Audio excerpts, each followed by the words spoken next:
अस्सलाम वालेकुम जी। मेरा नाम है दानिश अली और आप देख रहे हैं DN सोलर सॉल्यूशंस। तो फ्रेंड्स, आज मैं आया हुआ था एक्सपो लाहौर में।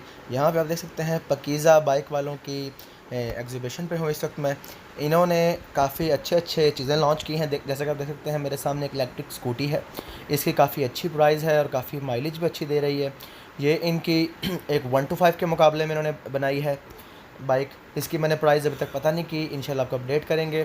और ये आप देख सकते हैं कि इनकी एक फ़ैट बाइक है, तो इनके पास काफ़ी वाइड रेंज है बाईसाइकिल की।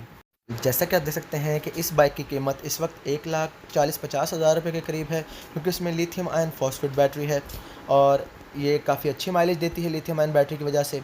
और ये जो अभी हम आपको बाईसाइकिल दिखाएंगे, इसकी प्राइस इस वक्त 70,000 रुपये के करीब है और ये तकरीबन एक चार्ज में 30 किलोमीटर की एवरेज दे देती है।